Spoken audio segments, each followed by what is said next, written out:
Hi there, welcome to another edition of 5 Minute Friday. My name's Steve Smith. I'm one of the ministers here at the Beltline Church of Christ in Decatur, Alabama, and I am so grateful that you chose to click on this video. At the end of Luke chapter 7, we have this incredible account of Jesus, a man named Simon, and a nameless woman who's identified simply as a sinner. And Luke will tell us in 3 times in the first 2 sentences that Simon is a Pharisee and that it is to his house that both Jesus and this sinful woman have come. Now, this woman is an uninvited guest. Jesus has been invited, but this woman is an uninvited guest. And what we think of as our private life today, in our world, in our society, is largely unknown in Jesus' world and society. In those days, doors would often remain open. Beggars and street people would be allowed to come into arenas and areas like this. Extra friends or simply curious passerbys could wander into a dinner party like Simon has invited Jesus to here. And so this woman comes and she intends, it seems, to anoint Jesus' feet with oil. She wants to give him an expression of grateful love because she has received God's overflowing forgiveness. But when she gets there, when she finds herself before Jesus, she is absolutely undone. She is overcome with emotion, and his feet are wet with her tears before she can even get the ointment jar open. And then, trying to make things better, she actually makes things worse as far as the social norms of the day, as far as the onlookers are concerned, because she lets down her hair. And this is something that no decent woman would do in public in that day and age, in that society, in that culture. And not only does she let her hair down, she begins to wipe his feet with her hair, and she's kissing them the entire time. And then finally, she does what she came to do, and that's anoint Jesus' feet with oil. It is quite a spectacle.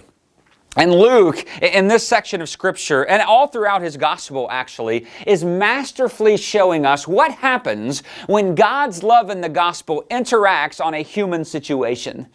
Luke shows us how Jesus takes the normal expectations of religious life and all that goes with it and stands them on their head in his kingdom. You see, in his kingdom, social convention is thrown out the window. In his kingdom, forgiveness. In his kingdom, love set the new standards, and they raise the expectations. People are no longer seen as society views them. No, people are seen as God sees them, and what an amazing reversal of fortunes this is. And Jesus in this story has actually turned the tables on this Pharisee named Simon. He is the one who was guilty of poor hospitality, which in that day and age was almost as much of a social blunder as this woman letting down her hair. This Pharisee has never come to term with his own heart, and he doesn't appreciate God's generous love when it sits in person at his own table.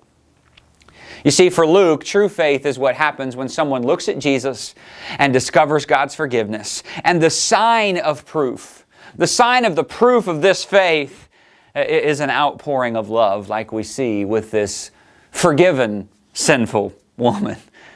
What a story. And it's this story that we're going to be diving into in a whole lot more depth this coming Sunday at the Beltline Church of Christ. I hope if you're able, you will join us in person. If not, that you'll check us out online at beltlinechurchofchrist.org. Check it out. Come be a part of what we're doing here in Decatur, Alabama.